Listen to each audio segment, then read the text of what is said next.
This is the hardest rebuild I've attempted yet because I'm giving myself just 5 years to save an HBCU, and if I can't win a championship by the end of that 5th season, the program's gonna unfortunately run out of money and disappear. Delaware State is relying on me to turn things around, but to make things even harder, I dropped them in the ACC, and let's just say their team overall is not very good. One of the biggest issues that most FCS schools have is their financials athletically, so that's why it's so crucial we turn around Delaware State. And just looking at this roster, besides Xavier Jarvis, our quarterback room's terrible. He's never going to be great either though because he is normal dev, and we have this sophomore halfback that's a 71 overall, 95 speed, but the issue with Holland too is again we have the normal development. Another issue is he absolutely hates the playing style we have here, so we pretty much have to recruit at every position, and the only team grade that's even decent is the conference that we're in, the ACC. Just to start filling out our first board, I'm going to search for players that have us in their top 10, and this is actually a pretty cool start. We have the 37th best player in the country that's interested in coming to our HBCU, so he's kind of like a Travis Hunter. I mean, he's not the #1 player in the country, and I'm not Deion Sanders, but we're still going to try our best to get him. And even though he busted, I thought Jamil was the quarterback we'd go after. He was a 4-star, already interested in coming here, but then I found Tobias, and these stats with 96 speed are incredible. He also has abilities like Field General that allows you to see the blitzers, and Magician, which makes movement in the pocket easier. So that's super exciting. And then I found a Jim in Greg Knott, who also has 97 speed at receiver, and we need this guy more than anybody else. I'm definitely a little worried we're not going to fill all our team needs as well, because just looking through all of them, it says we have 30 positions we have to fill with one class. And I'm going to test out a theory today. Apparently Insta-commit is in the game. It's only when you offer players a scholarship that have your school at first on their board though, and there's either like a 5 or 10% chance that they commit off the bat, which that guy did right there. You also gain a little bit of interest whenever you offer a scholarship. You'll see that that red bar is going to increase a tad bit, and if you started a school with higher prestige, there will be better players to offer. But I see that Holland's wanting to transfer. That's not the start to this 5-year rebuild I need. DeMarvin Holland is going to be our best player, and he still has a lot of room for improvement in most of these categories besides quickness, where he's already maxed it out. I probably need to plan on his replacement like running back Morgan Turpin, and right now just looking at all of the recruits we're going after, it seems pretty solid. We're in the lead for all 8 of them. We only have 400 hours a week to spend, but if we get both Tobias and Greg Knott, I will be thrilled. And why on earth is at Georgia our first game? This probably is going to go terribly, but I want to hop into this game just to show off some of these jerseys because it's the main reason I chose Delaware State. I wanted a school with light blues like this, and this was the best one I could find. So it's time to fix the Hornets in just 5 years, and we might have a touchdown run on this play, but they're going to catch us. DeMarvin Holland has helped us get down the field, but we have to finish it off. And I'm afraid our offensive line isn't going to do the trick here. At the end of the day, it wasn't pretty, but at least we didn't lose as bad as Florida State did to the Bulldogs, and we still have plenty of time to save the Hornets. I've really challenged myself though for just a 5-year rebuild with some of these settings, and I doubt we're going to win a single game this entire year. That's why who we're able to sign is so important, but as I get to the bottom of these 8 players, you're going to see some more competition picking up. So I've started to guess on some of these hard sells, even if I'm not 100% sure if all 3 motivations are correct or not, and we play an FCS school. This could be the one moment that we win in season 1. I'm excited for this. We get to show off the home stadium. We're repping the red jerseys today, and as you can see, I think the team builder is being put in Sam Houston Stadium, but it's a pretty good fit, and there's Xavier Jarvis. As an ACC team, we need to have a much better offensive line, and that's why we're running the ball 90% of the time anyway, because we can barely pass it. By the end of the first half, you can see that it's just 10-0, and we just haven't gotten anything going on the offensive side of things. I was hoping that this one would be a little bit closer, but it really hasn't, and I feel like our real team isn't out there on the field until we get into season 2 of this rebuild next year. I mean, I literally made this roster as bad as I could just so the rebuild would be difficult from the start, and we have to pick up this 4th and 4 if we still want to have a chance. But that didn't happen, so Delaware State's going to 0-3. To make matters worse, even though we have a lead on Morgan Turpin, he has locked us out because of playing style. And 97 speedster Greg Knott, the gym, is starting to have other schools pursue him as well, so we have to schedule him on a visit as soon as possible, and it'll have to be during a bye week. At least we can pitch conference prestige. That has an A grade for him, but it feels like we're about to lose every player we're going after, and that's just not what you want to see at the bottom of your board. This defensive tackle would make me much happier though. It's the first guy I've landed in this rebuild, and Hanley's also a gym, which means his dev trait should be impact or higher. Then we have guys like left guard Walter Woods that's about to commit this week, and I don't know if we got him yet, but we signed quarterback Tobias Fallen, and this is probably one of the most important players. We know we've a quarterback of the future and some protection around him, so that's a really big deal. I'm not going to forget about Tobias's stats. I mean, 96 speed with 93 throw power is incredible. incredible. And this battle for Greg Knott's gonna come down to the wire. He needs targets like him to throw the ball to though, and we're about to start going after some more players. And you know my strategy mid-season with recruiting. Any 4-star that's willing to consider our school, we're putting them on our board. As the year goes on, I really don't see us picking up a win because Virginia Tech beat us 50-0 and the rest of our schedule is just going to be against ACC opponents. We'll finish at the bottom of the conference though, that's fine, because what really matters is the signings we make along the way like Greg Knott. We also got our first 4-star with tight end Daryl Jamison, and it's starting to bother me less and less that Holland doesn't want to stay at our school. Duke needs to stick to basketball too because they let a 57 overall beat them 30-29. And look at these stats from Xavier Jarvis. I feel like on the ground Holland didn't do much, but our quarterback was the one that led us to victory. By now though, we're not getting running back Morgan Turpin. Our running back playstyle is just not the right fit. But who cares? We've signed another Jim for our defense and his development's going to be insane. We also picked up a second wide receiver to give us more options. And you've got to be kidding me. We had this right end 4-star that was interested in Delaware State, but the playing style deal breakers come in again. In order for that to change, we have to get more sacks against Miami. And apparently it did, but now Stanford's getting back into the race. I really don't know how the second half of our class is going to finish out, but I'm just targeting a bunch of 4-star centers. And these playing styles being Fs are hurting us so much because it's going to be the reason that we lose Eric to North Texas. What we're realistically going to end up landing is these 1-stars I don't need, and the playing style deal breaker is always the thing that causes the most issues. Our school's hard pitches are also just not hitting with most of these 4-stars. You can see that we're losing pretty much every battle in the future, so it would be nice if I could schedule any of them for a visit, but as you can see, that bug is still in Dynasty. Well, by the end of the year, we didn't get lucky again. We finished 1-11, and we still finished at the bottom of the ACC, even though we beat Duke. Going into his senior year though, Xavier Jarvis might be better, and he could even start for us, because he's jumped up to a 73 overall, and position changes haven't even happened. I also don't care about losing to Marvin Holland, because somehow Xavier Jarvis ran for more yards than him. And when it comes to our receivers, our best one was a 53 overall. I do have some amazing news though, as we beat out Baylor for this 4-star center, and I completely forgot to fire our coordinators, so we're gonna have a terrible coaching staff for another year. I selected tactician as the pathway I wanted to go down, but we probably need motivator in the future, so I'm not quite sure how to handle this. And I guess for the time being, we'll just make sure that our offensive line's a little bit better. I'm also gonna unlock the motivator tree and start to go down the path where we can progress some of our wide receivers faster too, but we need to level up more before that'll really go into effect. And just looking at the guys that have signed on early signing day, I'm happy with 8. The 1-stars don't really count, but we currently have the 76th best recruiting class, and that's not going to get us to the playoffs where Oregon was able to win it all. It's time to see who's leaving us though, and there's zero chance that DeMarvin Harvin wants to come back. I can't even persuade him. He's just not going to come. But then there's guys like Kalen Franklin that are transferring for playing time, like he's going to get any minutes as a 42 overall. I might be a little salty, but at least we only lost a few good seniors to graduation, and we have 600 hours to spend in the transfer portal where there's only a couple of decent transfers that are even considering our school. It's all good though, because there's a lot of other prospects that we're still going after that aren't just transfers, and I'm pretty sure Fox is going to be starting for us at halfback. Of all the players left on our board, he's the only one I've been able to sign so far, and there's one more week left in recruiting. We just have to maintain a lead on every single one of these guys, but it would have been impossible to do it for everybody, so there are a couple of battles that we lost. We ended up signing 19 players, and I didn't scout most of them, so this is probably one of the worst classes I've ever started a rebuild with, and the worst part is it has to be a 5-year one. I mean, we're up to a 63 overall, so my only hope is players keep progressing. This is before player progression even, and it looks like some of these freshmen are insane. Tobias Fallen is also a 72 overall from the jump. I'm really curious about some of these players' dev traits though, and I just recruited a couple of athletes hoping that they turn into something good, which is exactly what this player did. We have another wide receiver which we desperately needed. Even Chance Higdon goes from a 65 to a 68 left end, but our running back room is really rough. Fox only has 86 speed. Once I advance to training results though, I think it's safe to say we're not doing too bad. We're a 73 overall in year 2, and we have an 88 overall player. What's going to be so important though is some of these players' dev traits, and Tobias Fallen has a normal dev. You've got to be kidding. He'll still be a solid starter, but if you look at all these gray boxes, it kind of limits how good he'll get. He isn't going to be somebody that's winning us a championship. Neither is this running back. We need to start signing some more gems, and at least Greg Knott, the wide receiver with 97 speeds, going to have impact dev, so he should jump a bit. From here, I'm just going to go in and redshirt any sophomores I want to be around in year 5, like Mesa. We just recruited him. He was a JUCO, and he also had a gym, so that means he has impact dev, and by the time he's a senior in year number 5, he should be incredible. With some coordinator boost to our overall, we're going into into season number 2 is a 75, but don't expect us to win much because besides UConn and FCS Southeast, every other team on our schedule is a higher overall. Now I just have to figure out how I want to build out this recruiting board, and this year there's no 4-stars that want to come to Delaware State. I think we're actually going to struggle to land any this year too. I mean, Georgia's beating us out for him, Texas A&M wants that guy from us, but we could get this 4-star Jim still. We're gaining a lot of interest, and wide receiver Matt Mayweather could be our future #1 guy. I wasn't able to find very many Jims though. This board's looking pretty disappointing, so it would be nice if we could start the year with a win. We have a whole new roster out there. I mean, their future could be very bright, and Tobias Fallen is going out for his first drive of his career. My plan with him most of the time is just to roll out because of how quick he is, and we can either take off or throw it to somebody as well. And that magician ability is actually insane because of how fast he is, but I got hit while throwing it, and it looks like it's a holding call, so we cheated and they still didn't do good enough. Now, one thing I'm not going to forget about is our wide receiver that has 97 speed. We just needed enough time to get it out, and after that failed drive, I'm afraid that they're going to get the first points of the game, but it might only be 3. Holding them to that, there's actually a really big deal because we've been moving it down the field, and Tobias Fallen is very close to getting his first touchdown pass, but our 2 receivers just ran into each other and caused an interception. I was ready to time this pass for when he'd get by that linebacker, but no, our tight end just ruined it, and that was the closest we'd ever get to scoring a touchdown in this game. The floodgates opened after that, and there was nothing that we could do. 97 speed doesn't beat them deep. It does cause some penalties though, and all I wanted to do was eventually get our first touchdown with Tobias. He is escaping the pocket and running it in. I should have done that more in this game. I'm already learning, and we will bounce back from this. I think there is hope in the future. I mean, our overall might be a lie because there's no way we're a 75, but we are getting better. We have a lead for both of these gyms, and then for everybody else, I think we're gonna have to take the 4-stars off our board. I did find another quarterback though, Hunter Burns. His stats are okay, and more importantly, he is a 4-star recruit that no one seems to go after, so we're gonna have him as a second option at QB. I'd hate to do that to Tobias, but a normal dev trait just won't get the job done, and we are barely leveling up at all. I shouldn't have it set to slowest. I might change this back to normal in future rebuilds. For the challenge purpose of this video, I will leave it here, but I think they fixed the bug around it going up too quickly, and now we play at UConn. Going into the matchup, I'm excited with how recruiting's looking. We've taken a lead on 4-star running back Tyler Andres, and then also down here with the 4-star quarterback, we're probably going to get Hunter. If we can get him in some linebackers, we should be fine going forward, but this stadium at Connecticut is completely empty. There's nobody here. I can't really blame the fans though. I mean, they're getting Delaware State and a 1-2 team playing against each other, and right now Greg Knott is going way too deep, so we need to shorten this route for a 3rd and 10 where I'm hoping to still get it out to him, and that cut wasn't good enough. We might just have to attempt a 41-yard field goal. And why does our kicker look like he'd be an offensive lineman instead of a kicker? He's definitely eating well. If it works for getting us points though, I certainly cannot hate on it, and dropping that ball is not good. We have to go for it on 4th and 2, and we did not get enough. I probably should have just risked fumbling by trying to truck that defender. They aren't hanging on to this though. And listen, I still haven't gotten a win in any game I've hopped into yet, so that's why this matchup is so important. And look at how quick our QB is. Tobias Fallen is actually insane, and if he makes the right throw here, we have a tutty. So it's unfortunate that the Huskies were able to respond back so quickly, and I'm running an RPO on 4th and 2. I felt like we could have picked it up. Apparently it was dropped though. I don't know how. It seemed like it was a catch, so they scored another touchdown, and we're trying to end this first half with a field goal, but I think it's a bit short. Never mind, it actually went in, but UConn would get one of their own, and on 3rd down, I felt like we had to attack the seam. That's an amazing throw, and the freshman's in the end zone. This is our chance to win our first game with Delaware State that doesn't come from Sim, and we just have to keep on picking up 1st downs as I'm going to escape the pocket and slide before they hit me. We're actually in such a great position. Greg should have beat that receiver deep, and I just don't know if I can trust him at the moment. On 3rd down, I think I'm going to have to scramble or maybe a playmaker. I was trying to make the great play, but unfortunately I crossed the line of scrimmage first, and they want us to hit another field goal. I'm already 2 for 2. If I went 3 for 3, that would be super impressive. Well, it all comes down to this on 3rd and 7. I don't know what to guard. They've thrown us an interception, but we don't grab it. So now we almost need to scare them, make them think that we're sending a blitz, and we have that locked up all day. Weird stuff happened when I simmed us running out the clock though. I mean, we should have just had the win in this game. Now we are down by 1 with this much time left. What a catch. And Greg Knott has finally done something right for us. I'm about to take the sack though. Anyway, what I was saying is I don't know how this has happened to us, but we're going for the touchdown here at the end, and they got back to it. Now it is 3rd and 10. We're not in field goal range yet, but we're going to have the comeback route. And you have got to be kidding me. What type of attempt at a catch is that? I don't know what went wrong during during Super Sim, but we have lost to UConn because of it unless we somehow got that as a touchdown and that's game. We must have fumbled it while trying to run it or something. And I found the issue. We threw an interception during it. That's disgusting to think about, but I will get revenge against the Pandas. And we can't even win with these 3-star recruits. South Carolina is gaining a ton of points and I'm selling my motivations as best as I can. Texas Tech's coming back on Matt Mayweather. I might as well schedule him for a visit in week 6 now. But nothing seems to be going our way and they're about to sack me on this 4th and 2 with a defender that's so tiny. I'm glad we broke a tackle. If we lose this as well, we might as well just give up. I mean, we are the better team here. And the fact that it's just a 1-point game approaching halftime makes me sick, but I think we have a touchdown to our 97 speedster, and we do. The issue though is with a few minutes left, they were able to get a touchdown themselves, and they have a 1-point lead against us. We should have completed that last pass, but of course we dropped the football. I mean, we don't have anything going our way. Once we get in field goal range, we're settling for the game winner, and that is it. I think this could be the pass that does it, and it was. Now all we have to do is run out the rest of the clock, which shouldn't be too difficult. They're starting to call timeouts, but it's already over. And now we're just going to hit him with the jet touch pass over to our best receiver. We might have scored a little too quickly though, because with a failed 2-point conversion, they still have a chance in this game, and that's thrown away. I'm actually so nervous right now. I see their running back running there. I have a good user over the middle of the field, and here we go. Final play of the day. I think they're just going to try to take off and scramble. If they get a route bounce, I'm going to lose my mind. But they didn't. We finally closed out a game for another win. So we're ready to finish the rest of our season with conference games where we're probably not going to win again. Things are also coming down to the wire with both 4-star Matt Mayweather and Tyler. I'm hoping we can get at least one. But instead, I got a committed screen for a 3-star linebacker. And trust me, that's a need too, but I need us to finish both of these out. I mean, neither of them really have a reason to come to Delaware State, but we did just pick up our 2nd win in a row. Somehow we beat Louisville on the road, and that is actually insane. I cannot believe we pulled that off, but Fallen had a solid game. Our rushing attack is always non-existent though. These stats are never good, and our little run of success is about to end versus the number 14. Tyler Andres has committed though. That is huge news. We've signed a 4-star. I don't think we got the others. And there it is. Texas Tech jumped us. They're going to sign him this next week, but we're still in the lead for Hunter Burns. It was only a matter of time before Matt Mayweather committed to the Red Raiders. And there's no 4-stars I can even add to our board. All of them have a deal breaker because of how bad we are. This class is not going well. I might be washed at recruiting. I feel like they made it even harder than it already was, but we found a 3-star gym. And it would be amazing if we somehow pulled off another upset throughout the rest of the year. The best news that I can bring to you all right now though is that we signed a punter. And look at this dude. We had Zeke Copper, the gym, signed all season, but then Texas Tech comes out of nowhere and starts gaining on him, so we're scheduling a visit hoping for the best. But I think the fact that his 3 interests are all D's is what's going to cause him not to come to our school. In order for him to sign, I think we have to upset Boston College since he's coming on a visit. And so far, our biggest issue is we just haven't been able to get points versus them, but this could be our best drive yet as we're so close. I am bringing out Wildcat right here. I don't want to throw an interception. We just need some decent blocks, and that's the problem. We're not going to get that, so we threw it instead, and there we go. Now we have the Eagles on a huge 3rd and 6. We'll see what they go with. I'm all over that hitch. Now their quarterback's trying to scramble, and we just couldn't get to him in time. Giving up a touchdown after that puts us down, but we could attack that cover 3, and it's a bad throw. Luckily, though, when they got it back, they'd thrown an interception to us, so now we have it driving down the field, and I think scrambling is our best option in this situation. That has been the one thing that I know we can rely on, and also our 97 speedster. Greg Knott and Fallon have a special connection. He could hit him with this throw, but we needed about half a second longer. Now we're attempting the field goal, and that has just enough. You would think we'd just close this game out from there, but there's still plenty of a chance for us to blow it. And they've picked up 3 4th downs on this drive in order to keep it alive, but they're going to throw us a pick in the end zone, and we need to just take a knee. What on earth are you doing? I mean, it ended up being okay. We'd still get the win, and that puts us at 3 and 8, but I was a little worried about the ending. Tobias Fallen won player of the game, which is great and all, but what's more important is Zeke Copper committed. We beat out Texas A&M for the gym linebacker, and we're also about to get Hunter Burns, our quarterback's replacement. So that'll be a nice signing whenever it comes, but as you can see, we still only have 11 targets on our board, and we need to get some more. I'm pretty sure we're going to need a couple tight ends. Linebackers are definitely not fully filled out yet, so we're going after more of them even if we keep signing some. I mean, clearly our linebackers are very depleted. Just looking at this roster right now, I'm not happy with the future at that position. Besides Draymond Gates, who unfortunately is only a normal dev. To end the season, we'd lose to Wake Forest, which makes us 3 and 9, but we didn't finish last in the ACC, and this rebuild only has 3 seasons left. I mean, it's been a struggle so far. Oregon just came in and stole George Jones from us, but the Heisman winners aren't putting up crazy stats, so maybe we'll have a shot at that trophy in year 5. I was hoping this year I could fire some of my coordinators, but again, apparently I've skipped over that period. So we're stuck with what we have, and at early national signing day, we have 6 commits. This is very rough. The 109th class is not something I normally come away with, but these school grades have been so terrible and we haven't been able to improve any of them. Going into the playoffs, this is what the bracket looks like, and by the end of them, a basketball school won a national championship. We only leveled up once throughout the entire year though, so I have almost no coach points to put into these skill trees. That's all I can spend right there. And thank goodness nobody transferred out, while only Xavier Jarvis and Cade Bloom left our team. The rest of them never played. I think Tobias Fallen will be replaced though. Even though he's quick, 17 interceptions is atrocious. And on the ground, sophomore Tavion Grant was a leading rusher over him. At receiver, our top 3 targets include the 4-star tight end and then 2 freshmen that I just brought in. And there's the good news. Hunter Burns is now a Hornet. With these stats, we're just hoping that he is a better dev trait than normal. And there are a couple better transfers that want to come to our school this year, but I'm not sure if we're going to be able to land them. Getting Orlando Maddox is a pretty big deal though, because I know he's a gem. And the fact that we are this bad at closing out battles is driving me crazy. All of this recruit's main 3 motivations have D-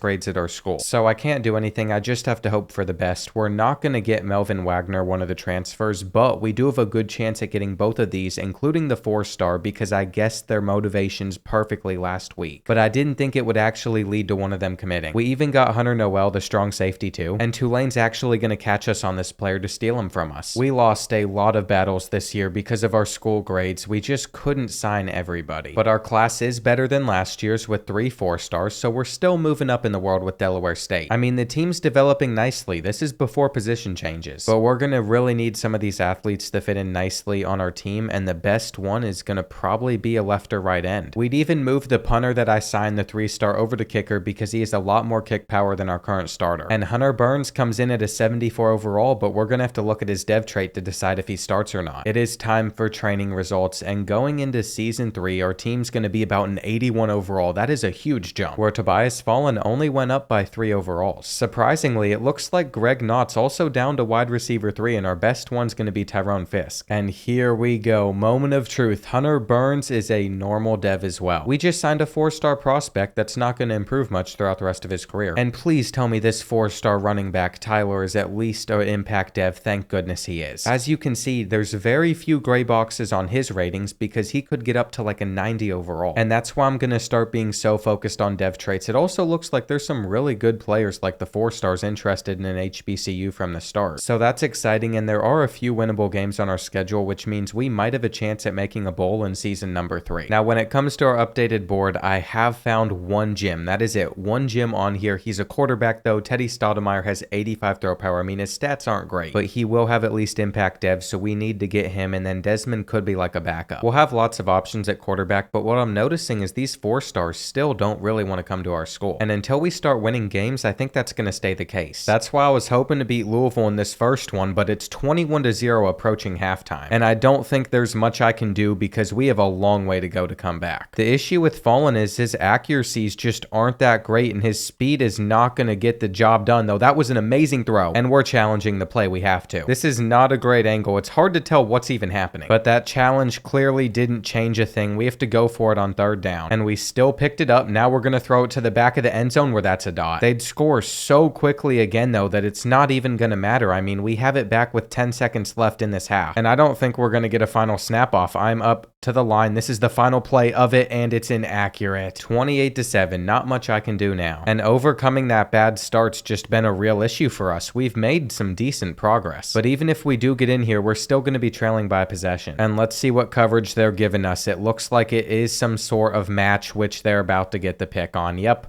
I was hoping our tight end was able to get free there, but you can see why we're about to lose. We only have a few years left. This is not the time to turn the ball over. But I might have given myself too hard of a challenge, and that linebacker wants to transfer. We can't lose Merrill either. He is an impact dev as a freshman. We need to keep him. So we better impress him by beating FCS West. And I think we did because Tobias Fallen had an insane stat line. That's the type of bounce back we need. We're about to get back into ACC conference play. And recruiting is starting to look a little bit better for us. I think we're going to land the 8 players that we have on our board unless things change. We have to win this game though. We're not going to get off to a bad start. Or maybe we will and Syracuse will too, because with this much time left in the first half, nobody has any points yet until we took the top off of their defense. We know that we can lean on Greg whenever we need a touchdown like that. I mean, he is so quick. And I'm also going to try to get him on this out route if he was open there, but the zone seemed to stick with him, so I'm going to run for the first instead. But we fumbled it. I was sliding. From that moment, they'd go on to score 10 straight versus us, and I'm about to take a sack. But our defense would get a stop, getting us the ball back with not much time left in this game, and I should have learned my lesson. I don't know what it is. I just don't like sliding that much. I had the curl route though, and we have no choice but to go for it on 4th and 4, where it was cover 3 and it slipped out of our hands. If they're able to get a touchdown, this game is completely over. But so far, we've done a pretty good job at stopping the run, and we're going to do that again. All right, it is 3rd and 7. They have decided to throw the football, and I'm ready for that over the middle. They're going to try to scramble, and they're also breaking a tackle. It's fine though, because in the end, Syracuse is kicking a field goal, giving us one final shot. And I refuse to believe that they're coming out in cover 0 with the speed that we have on this team. I mean, what on earth are they thinking? Well, I guess they knew that we would find a way to mess this up. That ball was dropped, and now we have to keep moving it down the field where it's an inaccurate throw. I'm actually convinced that we don't want to win sometimes. I mean, we're going to have to take our tight end here and hope he gets out of bounds, but he couldn't. It's 4th and 5. The drag is open, and they knocked us short. I didn't even see that player there. We just lost again. And we are playing higher overall teams, but they're clearly winnable games. I also got an instant commit because I forgot to offer this player a scholarship until this week, and we were in first place when I did, so he signed. And going forward, that makes me rethink about when I want to offer these players scholarships. I feel like I learn a new thing in every single video about recruiting. My hope, at least, is this is our best class in the rebuild so far. And it seems like it will be just based off of the people we're already signing, but we need to start winning games too, and I'm not blowing this one. So far, things are looking pretty good as we have a lead with a few minutes left, and they're on a 4th and 13. We're about to make the tackle in time, but after that, they'd get the ball back and score within 2 plays, so we need to recover this onside kick and get a couple firsts. All I have to do is make sure that we don't blow the lead we already had, and I think that's going to be pretty easy to do because we've been running on them all day and they just can't stop it. It's always my favorite thing to take a knee at the end, watching that clock run all the way down to 0 and getting what we deserve. Then we got Navy next, so we should come out on top of this one as well. And more importantly, I finally found another gym, so we're going to pursue Clint Westbrook super hard. Well, we've signed 4-star Jake Pratt. He was a bust, but 4 stars are important and we must have lost to Navy. That's disappointing, but I can start trying out my new theory with Insta commit, seeing what the odds are of actually getting them, and I feel like we should try to pull off this upset. Both of these 4 stars are coming for a visit and we're so close to landing them, so I feel like I'm just hopping into everything, but it's been worth it so far. We've had a really solid first half versus the Tar Heels, and we have a chance to get even more points on this drive if we can come away with this 3rd down, but I don't know what happened. That did not look pretty though. Now they've been moving it down the field, and they'd get a touchdown, which really put the pressure on us to do something. With that short check down, I think we're stuck just attempting this field goal to tie it up, and that kick is going to be good, but we needed more than just that. They are about to get a touchdown, and it's not easy to upset a top 13 team in the country. They could have thrown us a pick there though, and I'm upset at the fact that we sacked them right before they could have. With that field goal though, it's our time to shine. The freshman is going to come close to getting a first, and their defense has been holding so strong throughout this game. I think we're going to have them beat deep though, and what a throw. Already getting down to the 30 with 3.5 minutes left. Our clock management probably isn't going to be the best here, but I'd rather score. And Fallen is going to try to escape the pocket here, but those defenders are moving so quickly, and he breaks the tackle to keep on going. Now it is 1st and goal, but the quarterback draw shouldn't have worked, and the fact that they responded back so quickly makes me really sad. We're also just dropping passes right now for no reason at all, and apparently this is supposed to be cover 2, so we should have our tight end on the next one. That's what I like to see. Having the field general ability on a quarterback allows me to know what defense is supposed to be out there, but these drops are going crazy, and how'd they get a sack so quick? There are 2 offensive linemen in the picture, and both of them just let this guy get me, so that really puts the pressure on 3rd and 18. We have the slant over the top. What a throw that is. Knott's gonna take it to the 2. North Carolina better watch out because we're about to score a touchdown, and we have upset the number 13 team at our home place. It would lead to the signing of Desmond Helm and then this 4-star wide receiver, but more importantly 4-star linebacker Vaughn Hastings too. Don't get me wrong, it's definitely not going to be easy, but we're 3 and 4. We could make a bowl game, and that makes that loss to Syracuse more painful because it'd put us at 4 and 3, but looking at the rest of our schedule, we have 5 road games. It didn't matter against Virginia Tech though, because somehow we won 49-28, and that was without Tobias Fallen playing. He got injured, and Hunter Burns was the starter that made everything everything happen. He's only out for a few more weeks with a dislocated elbow, but I almost want to make Hunter Burns the starter just for that performance alone, and we'll see how he does in the next couple of games. I even have a chance to test out instant commit with these 4 players. I haven't offered them scholarships yet. We're going to see if we can get at least one of them, and we do. I thought it was locked behind a skill tree, but if you're in first place for a player, you can get it. So this recruiting class will be way better than the first 2. We've also won again. I see that we're 5-4, and it's too bad cornerback Malik Moon's a senior. If we win one of these last 3 games, we're going to make a bowl. Things have turned around so quickly. I will play the one against Wake Forest, assuming we don't beat some of the teams beforehand like California. But I have more good news on the other side of Teddy Stoudemire's commitment, which is the fact that somehow we just cannot stop losing. We're going into this game at 7-4. It's not just been Hunter Burns getting the wins either. Tobias Fallen came back from injury and put up these stats. So I don't know who deserves to start, but we're somehow a top 25 team. Things could somehow work out where we make it to the ACC championship as well, but the odds are super low and we are winning in sim, so there's no reason to play it. Well, 31-21. That means we've gotten another win. This run to end the season is what? A 6-game winning streak, and we just missed out on the ACC championship. We're also probably not going to make the college football playoffs, but it might be close. And we actually need to increase our school grades so soon because we keep losing out on prospects because our interest just isn't good enough. I'm not going to forget about firing coordinators this year though. We are getting rid of both of them, and I'll explain why in a second, but we didn't make the playoffs. We got the Duke's Mayo Bowl instead. Anyway, because I'm only a level 6 right now, I need better coordinators on this team. I mean, I can barely afford to upgrade any of these things. So what I want to do is get 2 like level 22 motivators, but we have to find coordinators that fit that mold. Of all these coaches, Greg Butts is probably the best one. He has a lot of points there, and then tactician will help our team overall. And then on the defensive side of things, there's this guy who is very close to maxing out that tree. So now we just have to wait to see if they accept the offer or not. And on early national signing day, I'm really liking how things are looking. We have 4 4-stars already committed, so this will be our best one for sure. Before the transfer portal period, it's the 55th best class, and Greg Butts would accept his job, but the other coordinator wouldn't. It's a pretty hard process to find the best coordinator that you can, but we'll figure it out, and we should end up winning our first bowl game against Cincinnati. We're the same overall. You can also tell that these 2 quarterbacks worked in harmony to put up stats that would get us so many wins. And of course, like pretty much every other rebuild I do, the rushing stats never look good. But receiving wise, all 4 of our sophomores took a huge step forward, and I'm proud of all of them. This was a much better year than I thought it would be because we almost made the playoffs. And let's see if the Hornets can win the Duke's Mayo Bowl. I feel like we should be able to. I mean, it's been like half the season since we last lost a single game. And on this 3rd down, I'm going to step up in the pocket to run because I know our quarterback's quick. Tobias Fallen doesn't feel like he has 96 speed all the time though. Fisk is not going to get this outer edge. And if this is cover 3, I am throwing this up the seam immediately. That was a long motion though. We're going to have him beat deep, and what a dot. A turnover would also put us down here again, so we should continue to attack them like that. And I'm using the playmaker to have a touchdown, but we probably should have thrown it sooner, and we're just taking our 3. As long as we have a lead before halftime, we should be fine. But that's just not been the case. Cincinnati has not stopped scoring. And even though we held them to a field goal right there, it seems like we're going to lose this game unless we pull off the comeback. We'd force a stop after that touchdown, which means we're getting it back with 2 minutes left. And on 1st and 10, we're just going to get it out quickly so we can have a couple. This is a huge moment. I don't want to lose our first bowl game of the rebuild. I can't let that happen right here. And it was all going well until they got us to this 3rd and 12 where our tight end is going to have to hang on to the ball. 4th and 12 now. What do we go with? I think we just have to go up the seam right there, but we drop it again. And that means we're going to lose the Duke's Mayo Bowl. That's why we need our guys to develop, so we have better players out there, and we finally found a defensive coordinator too. But I was really hoping for a better ending to the season than that. Fortunately for us at least, we don't have anybody leaving in the transfer portal. We do have somebody even projected to go into the NFL, and that's a big deal. Right now, both of our coordinators are motivators too, so I'm expecting a big jump in overall. I think Nick being a 5th round pick alone should help our school grade and pro potential as well, but more importantly, make it so even more transfers actually want to come to our school. I mean, the grades are finally starting to go up. We have 750 hours to spend too, and that's going to allow me to go after so many different guys at once, which should make this class even better than it already is. For a majority of the people that I scrolled through, we're going to sign them, but every so often there are these players that would just rather play for other programs. And once we get to the hard selling, I'm not beating out some of the bigger colleges. Losing all 3 of these players though did catch me a little bit off guard, and the same thing happened the next week with teams like Tennessee getting this 4-star. Of all the transfers that we went after though, we did get 4 of them, including this running back. And before training results, you can tell that we've already upped the quality of this entire roster. Some of these athletes athlete should also be incredible. It looks like we're going to have a 65 overall impact quarterback, though I'm not starting Teddy. The guy that I've recruited beside him, Desmond Helm, is even better than him. It's just a bad decision. So we might be rocking with normal dev on either of these two guys throughout the rest of the rebuild. I did find this pretty cool athlete, though, that went up to a 73 overall middle linebacker, and then another one that jumped from a 66 to a 71. I think we have pretty much every position really well taken care of on this team, and there's just 2 years left in the rebuild now. Whether or not we succeed is all dependent upon how much players improve. I mean, Tyler already jumped up to an 83 with impact dev, and there's still plenty of room for him to jump up even more next season. I think we're in a really good spot for recruiting because these 4 stars that are actually interested in coming to Delaware State don't even matter. What matters is going to be the transfer portal at the end of the year, because those players can be like 85 overalls, and by then our school grades should be up by even more. Our schedule also isn't too bad. I mean, there's a couple ranked schools on there, but that's about it. And not only are we starting the year ranked, but we're starting the year projected to finish 3rd in the ACC. Our first couple games shouldn't be too bad, which means we should win in sim. And when it comes to recruiting, I'm really just going after the best players that I can. I'm probably only going to get a few of them, but we don't need much talent on the team. We're only losing 12 seniors, and most of the players that are going to start for us next year are a junior or younger. Plus, the only players that want to transfer out are low overalls, so we're in a great spot. We even have 30 coach points that we should start to take over to this tactician skill tree, and I might hire new coordinators in the offseason just so we can boost our stats even more. Currently, both of them are motivators, but to have the highest overall, we need some tacticians, because that'll boost our overall a little bit more. 2 games into the season, we haven't had any issues so far, which means Delaware State's up to number 9 in the country, but we're about to play North Carolina, who's number 10. We get to host it, but they clearly have a very good defense, and it looks like even though I wasn't expecting to compete for most of these players, we should have a good chance at landing a lot of them. A win here would probably really help with that too, but their defense has been locking us down until this play, and that catch was incredible, putting us up by 4. We'd then get a stop versus the Tar Heels, but we have the ball on like the 2-yard line, so we had to be careful. And after getting out of that tough position, we have a chance to go down the field before the end of the first half. I don't know how fast that corner is over on the right-hand side, but they were pressing our fastest wide receiver, so I had to try it. And that might not have worked, but we still have time to get down the field or throw an interception straight to them. Beautiful. I don't think it's hard to imagine how even though we have stats like this, we're going into the 4th quarter down by 9 and we really have to score. Anything less than 7 points on this possession is a major problem. So it's crucial that we pick up this 3rd and 3, and that's a great catch. I really hope on this 3rd down I'm able to either escape the pocket or pick it up through our running back. And the game recommended going for it instead of kicking a field goal, so that's what we have done here, which was the right move. The Tar Heels have been running it down our throats though until they just went with play action, so they responded back very quick. And unless we pick up this 4th and 5, it's all over. We actually had the seam, but they got back to the ball. The abilities in this game are nuts. Well, it's only year 4. We don't have to be undefeated, but if we want to make the playoffs, we can only lose 1 more game, 2 at the max, which might not be a problem. Just looking at the rest of our schedule, a lot of these are very winnable. In recruiting though, once it became time to hard sell athletes on our school, the other colleges are going to soar by us, so if anything needs to go right, it's our on-field performance, but we must have just lost to UMass. I know we're only an 85 overall, but 31-10 is actually crazy. And Tobias Fallen is getting benched after this performance. 0 touchdowns, 4 interceptions. I didn't even play it. That's the only way that stat line would make sense. We are now starting Hunter Burns just like last year. And this could be crazy to say, but we might be looking for a quarterback in the portal. They might not come to our school though, because we're losing pretty much every single battle now. And thankfully we bounced back against Pitt. It was 33-30 though. We won in overtime. It was very close, and Hunter Burns had 4 touchdowns. That's what I want to see out of the starter. He still has a little bit of room to improve. All those boxes that are great and they don't have an X through them are the things that he can still get better at. And I've looked through every quarterback option, but I feel like he's our best one for the last 2 seasons. Even Teddy, who I've considered again because he is impact dev, just looking at his stat caps, they're going to be pretty similar to what we already have. And this is the type of development I want to see out of some of our junior defenders. That gives me confidence going into the Clemson game, even though they're 6 overalls better than us. And if we want any chance at making the ACC championship, we can't lose here. I mean, that's literally what's been happening with every single recruiting battle. So the fact that Clemson hasn't been able to stop our offense once in this game is the best feeling in the world. Assuming we finish off this drive too, it's about to be 35-3, and I just hope that we can play this well the rest of the year because I'm having a blast. I don't care that they're 2-4. They're a 91 overall team. It shouldn't be as easy as it's been. And maybe using Hunter Burns is the switch that I needed as a user. He didn't win player of the game, but he set up this receiver to win player of the game, and he would throw a couple of picks at the end, but that was just my fault. Besides those, his stats were amazing. I don't know what to do about recruiting now because we still haven't signed a single player, and it's not like we we need them, but I'm sick of losing like every battle. We'll just need to get really lucky with the transfer portal, and I'm a little nervous about this one versus Virginia Tech. Currently, they're 12th in the ACC, but I do want to sim it, and maybe something went right if we finally signed somebody. Never mind, we have fallen to 5-3. We're not making the playoffs. But all of this is in preparation for our final season, and we just fall behind on every player. I am done with this season. I'm ready to just get to the end. But of course, now we're going to start winning. And maybe it's not a lost cause after all. If we beat number 8 Boston College, we're going to be in a great spot. We might even find ourselves in the ACC championship. And the fact that we keep climbing up the polls is incredible. It is time for our biggest matchup this season though. And here on our first drive, we've moved it down the field. Our tight end should have gotten open with that corner route, but he's still going to catch it. They've even given him credit for the touchdown. And Hunter Burns might actually be the answer that we've been looking for the last few years. I mean, we are just playing so much better offensively. It looks like on this second and short, they're going with man-to-man coverage, so we should have another 7. But stuff like that always happens. You're never just guaranteed the points that you think you're going to get. I've also done a terrible job at feeding Tyler Andres sometimes, but when he gets going, he is hard to stop in open space. This has been a very solid first half. We even had a touchdown with the RPO, but of course, they're going to call us for an illegal man downfield first. That would have been a painful penalty if we weren't going to get in a few plays later, and the longer this game goes on for, the worse it's getting for Boston College. It isn't even close. The Hornets are just dominating, and a 4th down stop in the 4th quarter should pretty much seal the game, but instead we gave it up. We've got another chance to hold them though, so this time I'm hoping for the best, except we just keep leaving somebody open. And now it's on us to run out the rest of this clock. If the blocks line up here though, we might have a touchdown. This is one of my favorite plays with him, and I'd like to think that we're in field goal range even if we don't pick up this 3rd and inches, but we should be able to, and Jones has hit the outer edge. That's game. Miami should take notes from this. All you have to do is take a knee, and that win could get us into the conference championship like I was hoping for. I don't know exactly how the tiebreakers decided, but as long as we take care of business versus Wake Forest, we'll be tied for 2nd place, and it's another home game. While simming it, we'd pick up our 2nd signing of the season, and it's nice to see Greg Knott doing something again. Things must have went right if I'm being told we're in the ACC championship versus Louisville too. And they did, 30-20 with Hunter Burns thrown for a couple touchdowns, while on the ground Greg Knott rushed for 2. He also had 2 receiving touchdowns. That's why he won Player of the Week. And this might be a very bad idea, but I think I'm gonna fire both of my coordinators. We'll see if I learn from that mistake. First, we have the ACC championship, and it was a 4-way tie for this spot, so I'm not sure what made us get it. If anybody has any idea what the ACC decides is their tiebreaker, I am pretty curious. And if we win this, there's a chance that we're the only school from our conference to get into the playoffs. Just to open this game up, I do want to test their defense deep because they were playing us underneath, and you know that Greg Knott can beat them. That is an insane way to open things up, but then I threw an interception with the RPO, so I'm still bad. And I just have to make sure we bounce back on this next drive. I mean, that was embarrassing the way I turned that ball over there, and we just forced it into that window. I was hoping that was zone coverage, but it seems like it was man-to-man. This kick is going to sneak in. And this has been a very weird game so far. I just got stuck on that guy that was manned up to him though, so they got a touchdown. I did not think that we'd only have 3 points at this point in the matchup, but we can still bounce back. And on a 4th and 5, I have an idea of the type of route that I want to throw where that ball was almost placed perfectly, but instead they tipped it and they're about to return it too. What on earth was I thinking? You know, if I didn't turn the ball over much, this game would be much different than it's been so far, but that was a great throw on the run. And I'm kind of terrified to throw this wide receiver screen, but it's supposed to be good where we go down at the 1. I shouldn't complicate it though. We just have to hand this football off. And the fact that we still haven't gotten in is insane. The quarterback sneak works though, or maybe it doesn't. They didn't give us a touchdown. We're going right back to it. It looked like Hunter Burns got in, and somehow we've ended the first half with a lead. If I cut out the couple of interceptions, this game would be even better, but we all know that's an unrealistic expectation, and I did miss this kick. The thing about Louisville though is offensively, they really haven't done that much versus us. They just threw an interception straight to our corner, and we might be able to return it for 6. Come on. That was such a huge hold. Now we've just been driving it down the field. And I think the speed option's one of the best plays that you can go with, is we're going to pitch it last second to get the tutty. Tyler Andres is celebrating with the fans. But let's not act like this game's completely over. We still have to hold them on some 4th and 12s, and they just threw it straight to us. Now their quarterback's starting to look like me.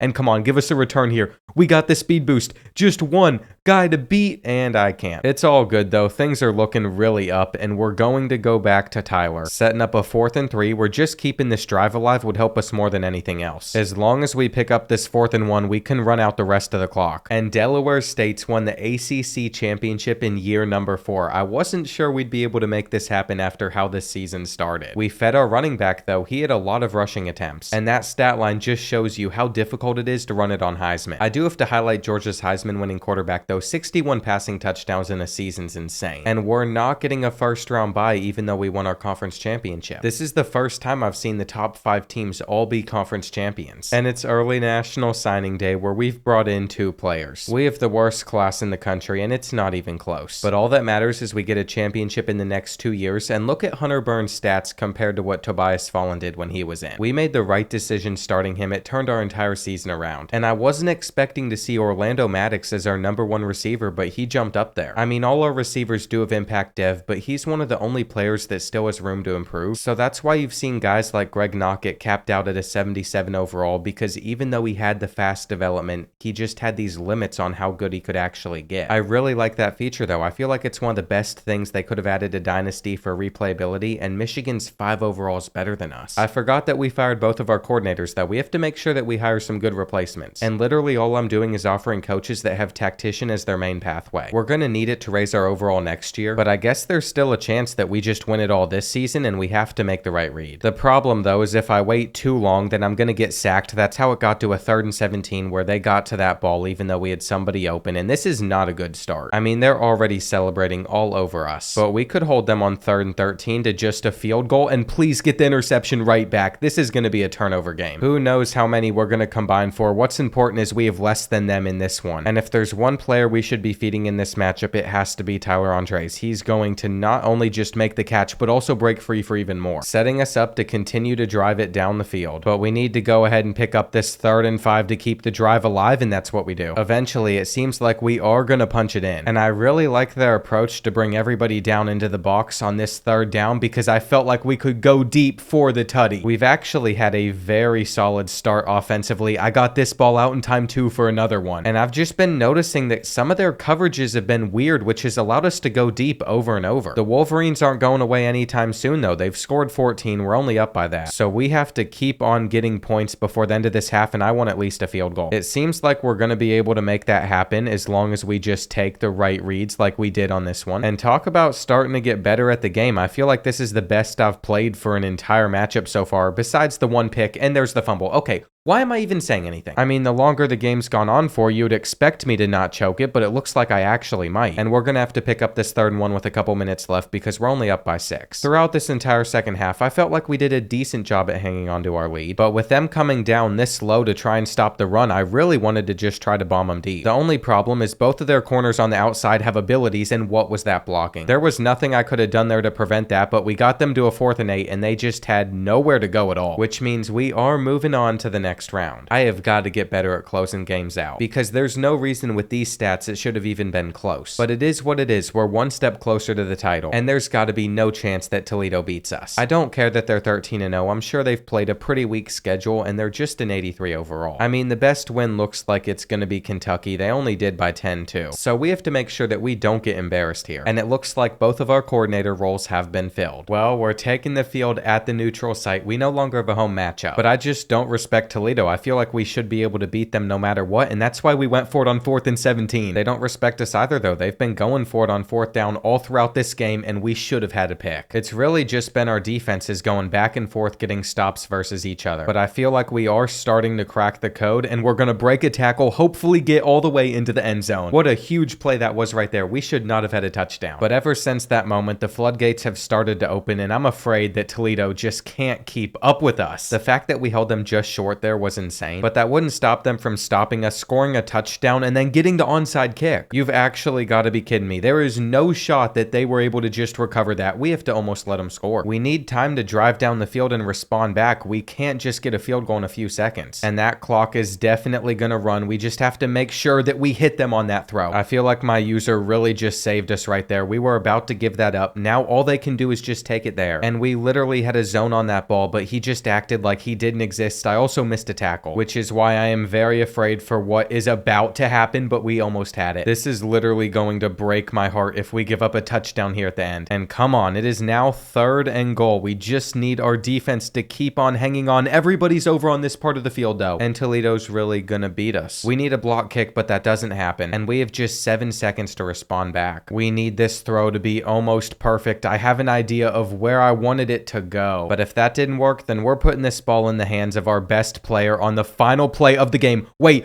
hold the blocks. Keep on going. No, somebody's gonna catch us. I thought for a second we had the open field, and what a heartbreaking end to the Cotton Bowl. We should have won. I mean, we were literally up 14 with a minute and a half left. They just drove down the field so quickly, and we came out in onside recovery, but this player just dropped the football. I found the guy that did it too, sophomore Delvin Chun, and with a couple other good strong safeties around him, I really want to pull his scholarship. The only problem is with his impact dev and all of these stats still open, I'm pretty sure he's going to be our best strong safety by the time we advance to next year, so he's going to have to be on a redemption arc because we really could have won it all. On the bright side at least, nobody wants to transfer out. The only players leaving are guys that are graduating. And just taking a look at this transfer portal, we're going to have a chance to get a lot of really good players if we want them. Of all the players I've decided to go after, we'll probably only get a couple, but I really want to land one of these quarterbacks just in case they're a better option for us. And also some of these 4-stars would be incredible, but I can only put 50 hours a week on each prospect. I might have messed up by not going down the recruiter skill tree, so I'll probably do that in my next rebuild, but look at that, we got a good signing. A couple weeks later, I was excited that we started to pick up some transfers, but then I saw that we lost 6 different battles in the same week. So our class only ended up having 7 players, but we didn't need anyone. It really doesn't bug me that our class didn't even finish in the top 100, because either way, we're gonna see some big overall jumps once I move players around, and I'm very happy with how things turned out. We're currently a 90 overall with our quarterbacks going up to 83s to choose between. We'd also see great progression under Greg Knott, even though there were certain stats I didn't think he could get better in. I'm not sure how his overall went up this much. And with 50 coach points to spend, I'm about to dump it all into the tactician tree. Even though it only accounts for one position, I did max out the quarterback one just so they'd have even better stats. And I was so close to encouraging Delvin Chun to transfer just because of what he did in that playoff game. But at the end of the day, I decided it was better that we just forgive him. This season's set up to be our best one, which it has to be since this is the last one in the 5-year rebuild, but I did put Toledo on the schedule so we could get revenge. And just looking at the preseason top 25, we're supposed to be the best team in the ACC and number 4 in the country. Now there is one tough decision I have to make, and that's who to have at starting quarterback, but I think we're going to go back to Tobias Fallen, because statistically he is a little bit better, and then he has some amazing abilities mentally like field general, and some physicals as well like magician. Now the second we lose a game that we shouldn't, he's immediately getting put at backup, but I have a feeling he should be pretty solid since he jumped up to an 86 overall, and in his first game he had 3 touchdowns with no picks. Now it's on to our next matchup at Toledo, which is game of the week, and if you think I'm gonna lose to them after what they did to us at the end of last year, you'd be crazy. I've been scrambling for a lot of the game. I mean, we've already been able to score 7, and with a back shoulder throw we should have another 7, so their defense still hasn't showed up, and offensively all they seem to be able to get is field goals. To end this first half, I'm trying to make this the final drive, and we might be able to unless we get into the end zone too quickly. On 3rd and 2, I'm just gonna scramble for the first, and that's going to allow us to slide down and bounce, taking off even more clock before Tyler Andres takes it in. Now to start the 3rd quarter, they're going for it on 4th and 1, and our defense isn't going to get out there in time. That's so unfortunate. But they'd only get a field goal out of it, and on this 4th and 5, we're going to hold them. As you can see, we got a lot of great defensive stops in the matchup, and that was our key to victory. We didn't have to score a ton. We might run into some trouble simming on the road at Florida State though, and I should have known better. We lost by 3 points where our quarterback ended up throwing 1 pick, but that's not enough to bench him. We're going to bounce back in the polls pretty quickly, and after taking down UConn, next up is at Syracuse, where I think we're going to sim both this and the Duke game before taking on Clemson on the road. We should win both of them, but if we don't, we're going to struggle in the ACC, and I'm actually nervous seeing that they're now an 86 overall. That was all it took for Florida State to take us down, so we hopped into this one, but we probably didn't need to because they couldn't do anything offensively. They've thrown us another interception, and that is how this game is going to end. We might even return it all the way. 34-6 isn't even close. That's what you want to see out of Delaware State. And the next week at home against Duke, we'd beat them 42-30, but our defense didn't show up. I like how we're climbing back up the polls though. We're the highest ranked ACC team, and assuming we continue to win, we're technically tied for first place in the conference right now. There's just certain games, especially on the road, that I know are going to be tough, and if we can get through them, we should be right back in the college football playoffs. Here's the Clemson players running down the hill though. They got that walkout, of course, in this game. game. And not being able to make many adjustments has definitely gotten to me a bit as they're about to tie it up. Being on the road, everything's shaking, you can't make hot routes, but with a jet touch pass, you're still going to pick up some yards. And if this was man-to-man coverage, we would have had a touchdown, but it was zone, so we had to go to our flat, where we fumbled the football away and the Tigers have it. The fact that we had to force an interception to get the ball back in this position is nuts. But as long as we get the win, I can't complain, and our tight end is open. He went for the one-handed grab, though, for absolutely no reason. And then we committed a false start penalty, backing us up another 5 yards. We're probably only getting a field goal to end this first half, unless we can have a miracle on this one, and that is just not happening, except we broke a tackle. I was very tempted to go for it here, especially with how much the arrow is shaking, but we should be able to drill this kick, and are you serious? Nothing is going right here at Death Valley. But that's what I should have expected, and I think we're gonna have them beat deep. That route is absolute money. Throughout this third quarter, it has stayed a one-possession game, but they're about to pick up the third down. And after getting a field goal out of that drive, we've been trying to move it down the field. We couldn't pick up the 3rd and 7 though, so we have to attempt a 47-yarder, and I missed the short one. How on earth am I supposed to hit this? I actually did. That sounds about right though. Missed the 22-yarder, hit the 47, and just hope that we get them off of the field on 3rd and 9 where we do. Now they're punting it back to us. We hit their punter though. That's gotta be a flag. And that little bug just kept them in the game. We'd still get them to a 3rd and 19 though, which means they have to get a lot of yards if they want to even have a chance at picking this up. And we're being very aggressive on 4th down, sending the crib at them where we're just gonna swat it down. That was exactly what we needed there, and their coverage also looked terrible. They were bringing everybody down into the box to stop the run, so we are gonna get the win over the Tigers. But it wasn't as easy as I would have liked it to be. I am pleased with Greg Knott though. He's starting to get more involved. And on the defensive side of things, we're also doing pretty well. Now we have Virginia Tech on the road, and we lost this one last year, but just looking at the rest of our schedule, if we're gonna play any of these games, it should probably be at Wake Forest. Just looking at our record, right now we're 7-1, so that means we beat them, and I think we're simming all the way up till that final matchup. By then, I'd expect us to be in the ACC Conference Championship, and it's pretty cool to have somebody in the Heisman race, our #1 wide receiver, instead of our QB. That's not what I was expecting, but Ari's been going off. He's going to be a 1,000-yard receiver with double-digit touchdowns. And it looks like in all of those matchups, we did lose by 3 to Boston College, giving them their 3rd win of the season. We're always bound to have a close game that we drop, though. It's just something that happens in the current sim. I mean, Tobias threw 2 picks. And that means it's us or Wake Forest in the conference championship versus North Carolina, making the winner of this game super important. Well, we're playing on the road, so that will make things a little bit tougher. Here on our first drive, we've been flying down the field, and we even had a touchdown on 3rd and 7. But there was holding on the play. I know that this is coming back. And that's probably the only time that we're going to beat the press like that, but maybe not. We're going to do it on this one too. We've had a really good start to this one. And what's crazy is it should only get better from here because we're driving on the field against Wake Forest again, and that spin's insane. We have Jalen Milroe at quarterback. There's a reason I've started this guy. And I can't believe that I ever slept on Tobias Fallen, because now that he's fully developed, he's actually become a beast for us. I mean, it's like Lamar all over again. I think I've made this HBCU good enough to win a title this season, and whether or not we do is going to be all dependent upon my ability. That sack was probably my fault. I should have stood tall in the pocket, and if I'm going to roll out, I just have to take all that space, making this a 4th and manageable. I don't think the speed option is going to fail us here. We can trust our running back to pick it up plus get more. We're up 28-0. We'd end up winning 48-10, and Tobias Fallen played incredibly. Not only did he have a great passing day, but he also led the team in rushing yards and had another touchdown there too. That would be just enough to seal our spot in the ACC championship, and all we have to do to have a first round bye is win this game. I mean, looking around the rest of the country, it looks like teams like 8-4 Miami might make the playoffs, so we could lose and still get in, and if we feed Ari the ball a lot, he's gonna win the Heisman Trophy. I don't think I've won the Heisman in a single rebuild I've done on the channel yet, so that would be really nice to do here, and because of the field general ability, I knew that they were gonna send in a blitz on this play. I was prepared to go deep against them, and that's insane. It's just too easy right now. This might actually be the best team I've ever built, but we're not going to be able to escape this, or maybe we can.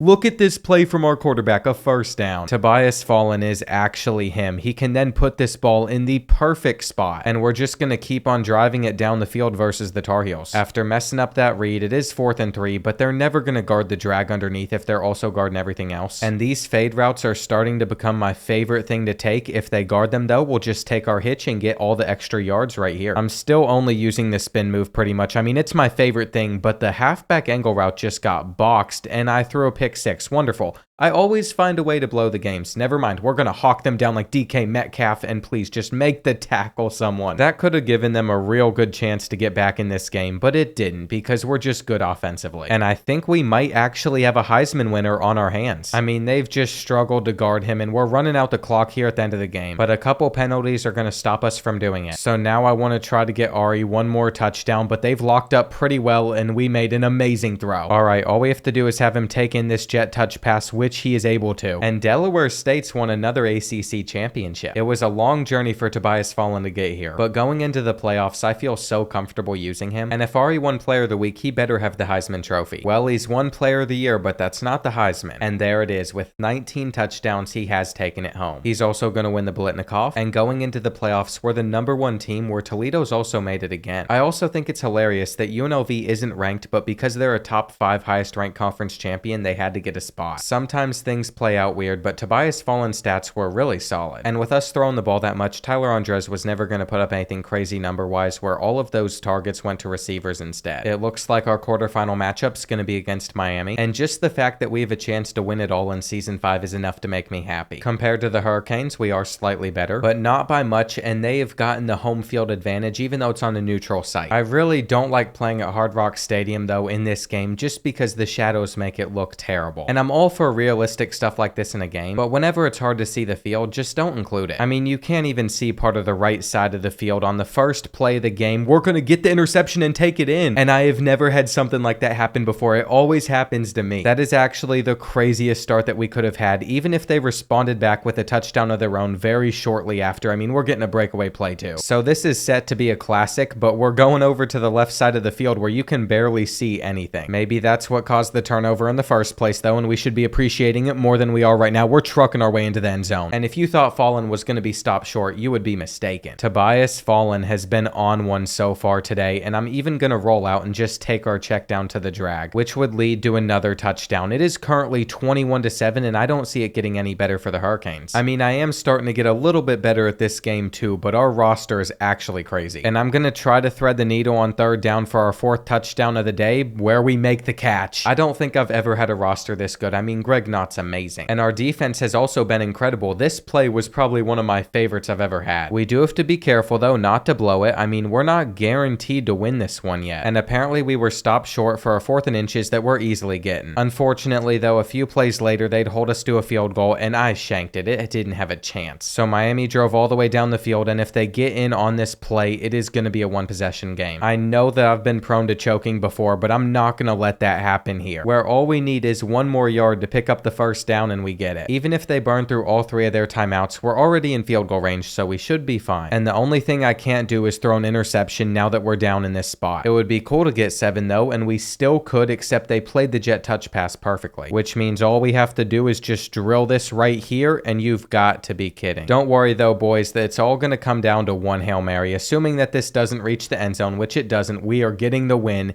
And we might even return this interception for a touchdown just to rub it in. That'd be super fun. Even if they had the home field advantage, in the end it wouldn't matter. And the fact that our next game's against Toledo makes things even better. I find it hard to believe that they beat Georgia, but they've set us up to make the championship. And we have 10 skill points to spend, so we can make our running backs a little bit better too. We already know that we're better than the Rockets. We beat them in the regular season, so we shouldn't lose here. And it's been going pretty well so far, considering they haven't scored a single point versus us. But we have to get into the end zone more. The fact that we only have 7 ourselves is pretty embarrassing. On 2nd and 7, I'm waiting for our running back just to make this a 3rd and manageable, but they were prepared to stop us there, and we're just gonna have to run it. I would really like to take this slant with the RPO, but they're not biting at all. And it's about time we let Tobias fall and just run his way into the end zone. I mean, that play might actually be incredible. If we get the right blocks, he's gonna have some amazing running lanes. And here in the 3rd quarter, we're up 21-0. I've actually started to run this a little bit more just because of how good the blocking really is, and with a 96 speed quarterback, there's not much they can do about it. Toledo is already getting blown out. We're about to make it to the national championship, and I'm gonna playmaker for yet another touchdown. This is the best I've done in a playoff run so far in a video, but I think it's because of the quarterback that we have. And it's kind of crazy that I benched Tobias for a season and a half. I thought with all of these crossed out boxes, he wasn't able to get any better, but somehow he still improved in certain categories. And now we know that with some of the coordinator boost, a normal dev is still up to like an 85 85-86. I mean, we do have to be fair, all three of our coaches do have that same boost though. But it's clearly worth it if we've gotten to a championship in 5 years, because that's probably the only way Delaware State gets up to a 90 overall. It's all gonna come down to this though, the ACC versus the SEC. And that trophy looks so good, but I wonder if we're gonna be able to take it home. We're still one win away from making it happen, but I knew this would be cover 3 just because of the field general ability. I mean, that's the best ability in the game, because it literally tells you who's blitzing and what coverage they're in. I don't think we would have made it this far without it, and we're gonna have them beat deep already. That is our Heisman winning wide receiver toasting the corner, where it made no sense for them to run press man-to-man coverage on it. They also have a lot of guys that are blitzing on this play, so I knew we could probably take the curl routes. And from here on out, I have to look for quarterbacks that have field general. It's gonna be weird to go back to playing without it. And what has happened? It is 3rd down already. We should have gotten a touchdown on that first play. It's all good though. We made it 14-0, and now we're about to make it 21-0, where I started dominating Florida so much I rechecked to make sure it was on Heisman. I don't know if it's just this team or what, but I'm starting to feel really confident about my abilities in this game. I mean, Heisman was giving me a lot of issues the first couple weeks, but in the future, we might have to bring back the rule where I can only jump into 3 games a year. And on 3rd and goal, I'm just going to do my best to not throw an interception, but I had to try to thread the needle. By halftime, it should be 31-0. I mean, this game is already over. And I have saved the Delaware State football program by winning a championship in 5 years. This was a pretty tough challenge. I didn't know if I'd complete it during those first few seasons, but we looked for the right things, and now we have the trophy in our hands. At the end of the day, it was always Tobias Fallen that was going to lead us here. And it took me until this point in the video to figure out that I found my first ever player with an elite development trait. It would have been cool to see how he progressed, but the rebuild's over. Nobody's supposed to make it to the NFL. And that's because without the coordinator boost, players like Tobias Fallen are only an 81 overall. At least our Heisman winning wide receiver and some other guys got drafted. But that wraps it up for this Delaware State rebuild, and if you want me to rebuild another school in the future, make sure to leave it in the comments.